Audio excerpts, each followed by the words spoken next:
दिखाएं और बताएं। इस मॉड्यूल में मैं आपको फोटो रिस्टोरेशन प्रक्रिया के चरण सिखाऊंगा। सबसे पहले फोल्डर में से खराब फोटोग्राफ की फाइल ओपन करूंगा। उसके बाद कलर में बदलाव करने के लिए मैं RGB मोड शुरू करूंगा। Clone stamp tool, polygonal lasso tool, healing brush tool और रेक्टेंगुलर मैर्क्वी टूल का इस्तेमाल करके मैं फोटोग्राफ को चमकाऊंगा। इसके अलावा मैं हॉरिजॉन्टल फ्लिप और वार्प ऑप्शंस इस्तेमाल करूंगा। ह्यू अथवा सैचुरेशन, कलर बैलेंस, ब्राइटनेस और कंट्रास्ट एडजस्ट करूंगा। अंत में मैं फाइल को दो फॉर्मेट्स PSD और JPEG या JPEG में सेव करूंगा। तो क्या अब हम इस फोटोग्राफ को रिस्टोर करने के लिए तैयार हैं? मैं खराब फोटोग्राफ वाली फाइल ओपन करता हूं। किसी भी फोटोग्राफ पर काम करना शुरू करने से पहले उसकी कॉपी बना लेना हमेशा अच्छा रहता है, ताकि जरूरत पड़ने पर आपके पास मूल फोटो मौजूद रहें। कीबोर्ड से Ctrl+J दबाकर हम लेयर को डुप्लीकेट कर सकते हैं और उसे ओल्ड मैन नाम दे सकते हैं। फोटोग्राफ साफ नहीं है और काला भी है। मैं इसे ब्राइट करने के लिए कर्व्स एडजस्ट कर सकता हूं।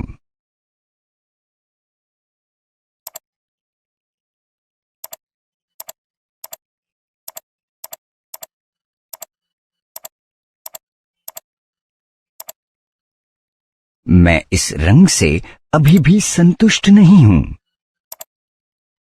मैं ह्यू अथवा सैचुरेशन टूल पर जाऊंगा और फोटोग्राफ के रंग एडजस्ट करूंगा।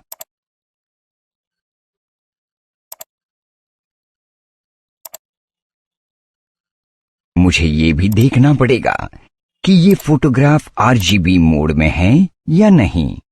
ये मोड डिफॉल्ट मोड है, जिसे उच्च गुणवत्ता वाले फोटोग्राफ्स में इस्तेमाल किया जाता है और इसमें कई लाख रंग डिस्प्ले करने की क्षमता होती है।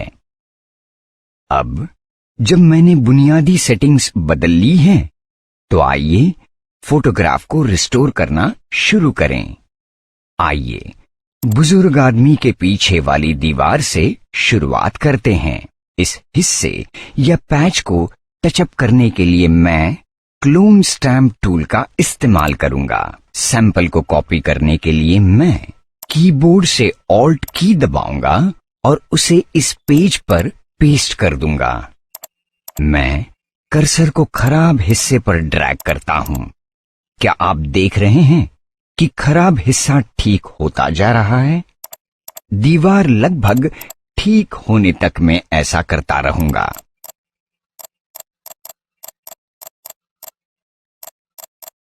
क्या आपको फोटोग्राफ के ऊपरी कोने में ये लकीर दिख रही है? यहां पर दीवार खत्म होती है। अब मैं इस हिस्से को टचअप करने वाला हूं।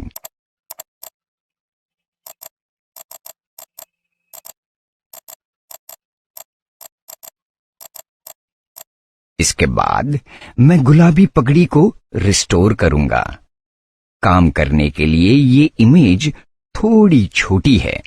मैं पगड़ी के आसपास वाले हिस्से को बड़ा करता हूं। अच्छी तरह ब्लेंड करने के लिए मैं ओपेसिटी और फ्लो को थोड़ा बदलता हूं। पगड़ी को ध्यान से देखने पर आपको पता चलेगा कि पगड़ी में अलग अलग शेड्स हैं।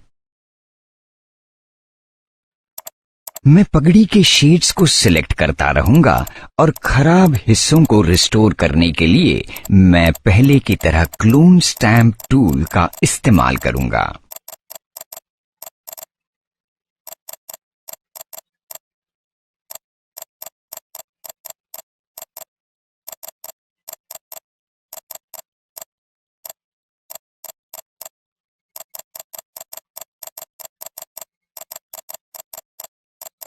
अगला चरण खराब फोटोग्राफ के दोनों टुकड़ों को मिलाने का है।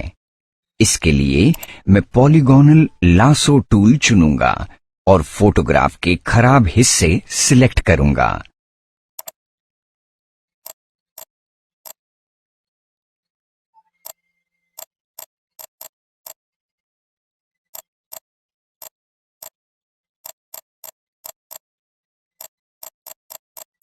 मूव टूल की सहायता से मैं खराब हिस्से को दूसरे आधे भाग के पास तब तक लाऊंगा जब तक दोनों टुकड़े मिल न जाएं। देखिए, दोनों टुकड़े एक साथ रखे गए हैं। उसके बाद मैं कीबोर्ड से Ctrl+D दबाकर फोटोग्राफ को डिससिलेक्ट करूंगा। अब जब दोनों टुकड़े मिल गए हैं, हम पगड़ी के अंदर रिस्टोर करने का काम जारी रखेंगे। इस बार मैं आपको एक नया टूल दिखाऊंगा। इसे हीलिंग ब्रश टूल कहते हैं। हीलिंग ब्रश टूल का इस्तेमाल खराब हिस्से को बदलने के लिए भी किया जाता है। ये सैंपल भाग के रंगों को मिला देता है जिन्हें मैंने चुना है। आइए, मैं आपको इस टूल को इस्तेमाल करने का तरीका सिखाता हूं। ये क्लोन टूल जैसा ही है। मैं एक सैंपल सिलेक्ट करूंगा, फिर खराब हिस्से पर जाऊंगा और उस पर क्लिक कर दूंगा।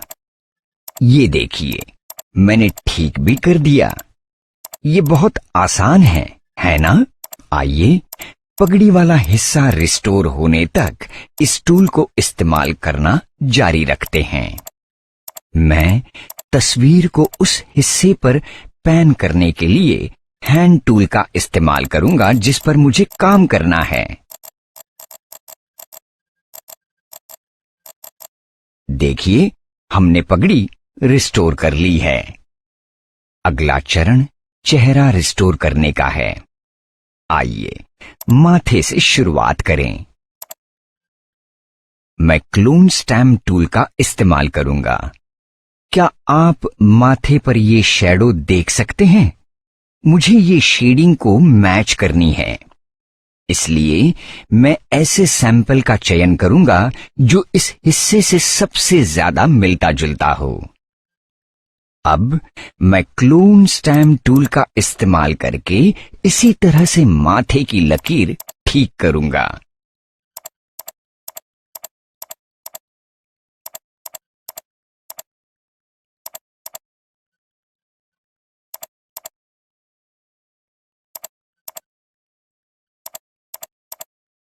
बेहतर फिनिश के लिए मैं ओपेसिटी बदल देता हूं।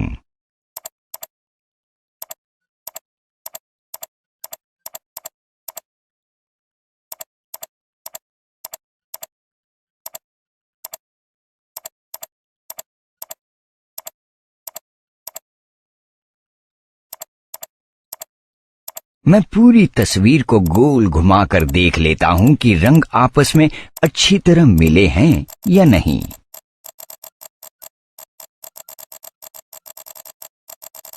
क्या आपको माथे पर ये काला धब्बा दिख रहा है? मैं क्लोन स्टैम्प टूल की मदद से इसे भी मिटा देता हूं। देखिए, वह धब्बा अब गायब हो गया है।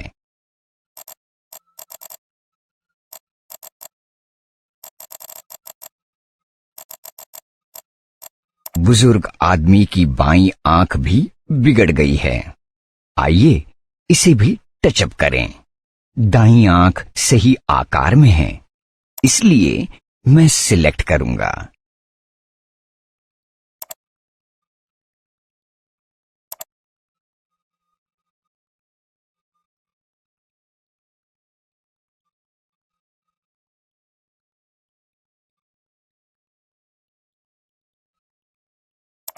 कॉपी करूंगा और दाईं आंख को बाईं आंख के ऊपर पेस्ट कर दूंगा।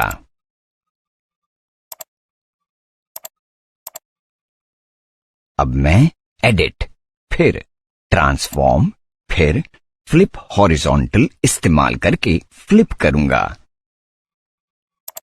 उसके बाद न्यू लेयर की जगह को घुमाने के लिए मैं एडिट, फिर फ्री ट्रांसफॉर्म पर क्लिक करूंगा।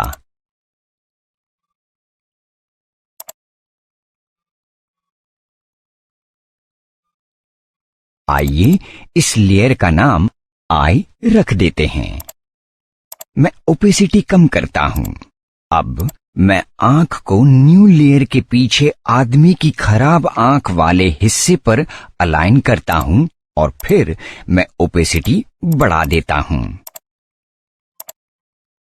मैं बदलावों को मंजूर करने के लिए एंटर पर क्लिक करता हूं। देखिए, मैंने बुजुर्ग आदमी की बाईं आंख की रोशनी लौटा दी है। क्या आप यहाँ पर इन भागों को देख रहे हैं? इनको हटाना चाहिए, इसलिए मैं ऐड अ लेयर मास्क पर जा रहा हूं।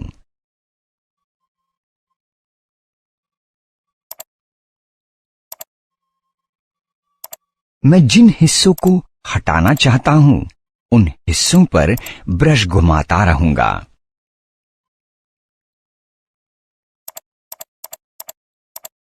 जब तक मैं संतुष्ट नहीं हो जाता तब तक ऐसा करता रहूंगा। यहां एक सुझाव है।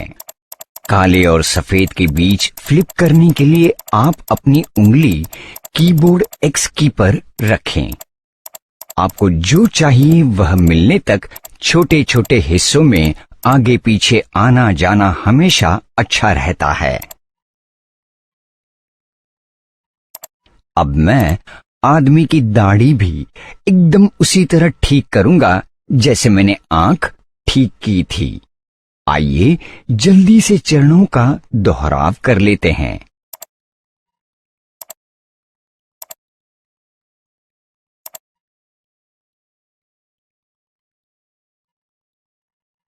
मैं दाढ़ी का दायां हिस्सा कॉपी कर लेता हूं और उसे बाईं ओर पेस्ट कर देता हूं। मैं एडिट, फिर ट्रांसफॉर्म, फिर फ्लिप वर्टिकल पर क्लिक करता हूं। ओह, माफ कीजिए, मुझे फोटोग्राफ को हॉरिजॉन्टली फ्लिप करना है। मैं फ्लिप को अंडू कर देता हूं और एडिट, फिर ट्रांसफॉर्म, फिर फ्लिप हॉरिजॉन्टल पर क्लिक करता हूं। मैं इस लेयर को बियर्ड के तौर पर रीनेम करता हूं। अब इस नई एडिशन को अनुरूप बनाने के लिए मैं लेयर ओपेसिटी कम कर देता हूं और उसे उचित स्थान पर रखता हूं।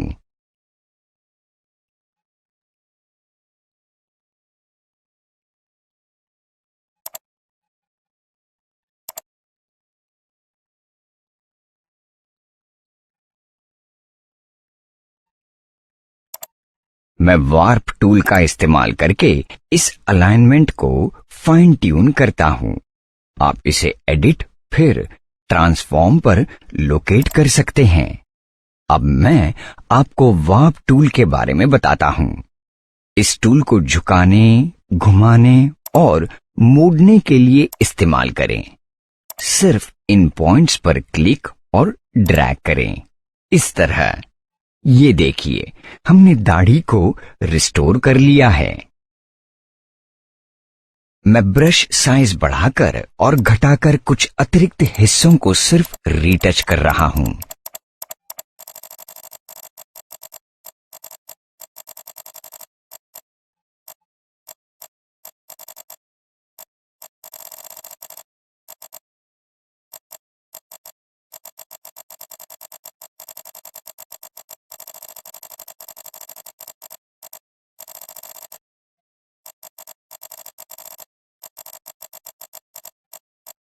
देखिए, दीवार का ये वाला हिस्सा। मैं इसे ठीक करने के लिए क्लोन स्टैम्प टूल का इस्तेमाल करूंगा।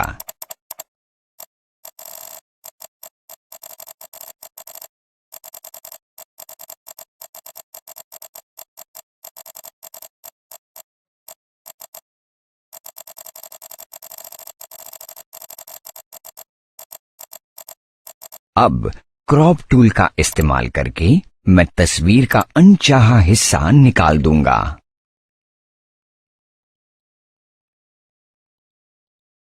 वाह, वह गायब हो गया। अगला चरण मैली दाईं बाह को टचअप करने का है। इसे पहले किए गए तरीके से ही रिस्टोर करें।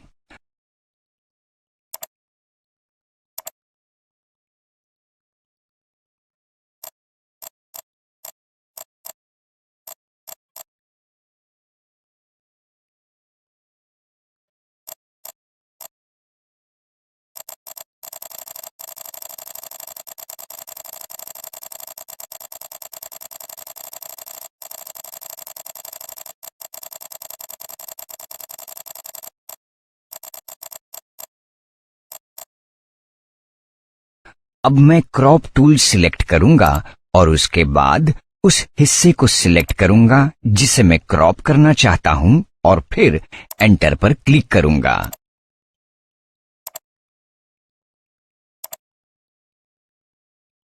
अब रीटचिंग का काम लगभग पूरा हो गया है। चलो अब मैं रंगों के साथ खेलता हूं। सबसे पहले पगड़ी। मैं पूरी पगड़ी को सिलेक्ट करने के लिए लासो टूल इस्तेमाल करूंगा और न्यू लेयर जोड़ूंगा जिसका नाम टर्बन होगा।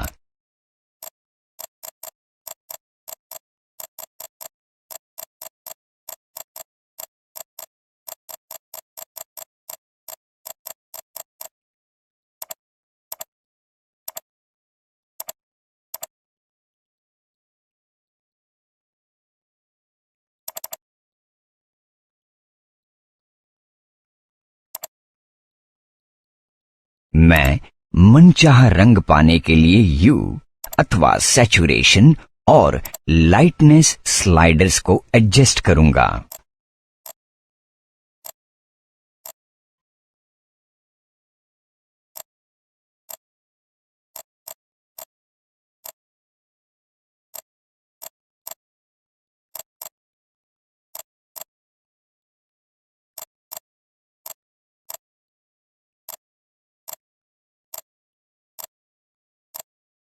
अब मैं ब्राइटनेस और कंट्रास्ट एडजस्ट करता हूं।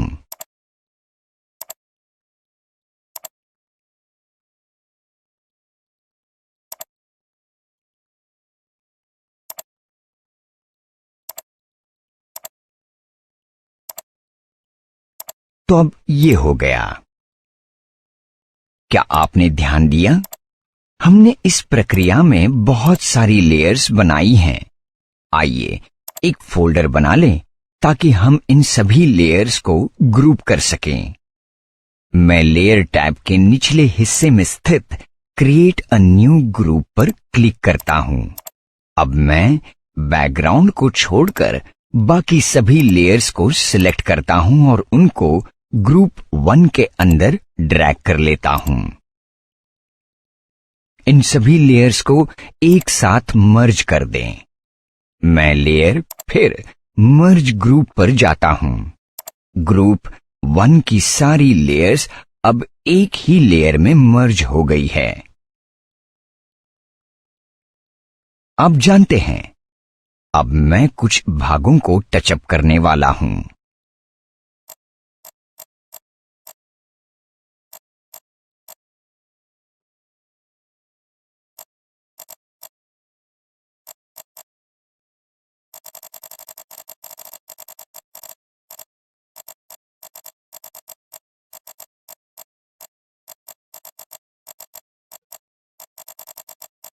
आखिरी बार इस तरह देखने पर तो ये तस्वीर ठीक लग रही है, लेकिन क्या आप जानते हैं कि यदि आप इसे प्रिंट करेंगे तो प्रिंट आउट पर छोटे छोटे दाने या छेद दिखाई देंगे।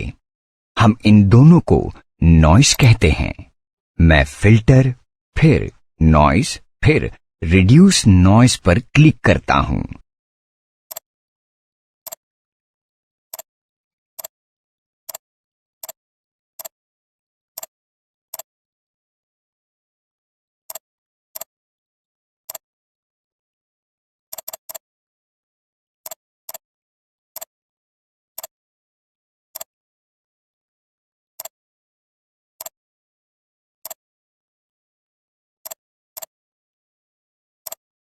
स्क्रीन पर नॉइस रिडक्शन की प्रगति दिखाने वाला एक अंतिम पॉपअप आएगा।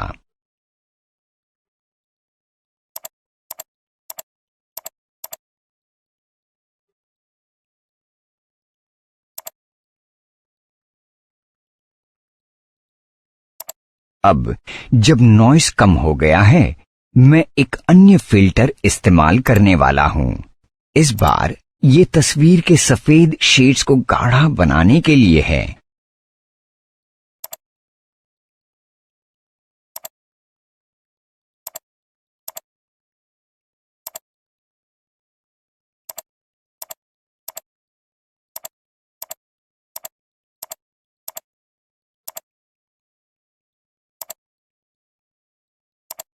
अब देखिए तस्वीर कैसी दिख रही है।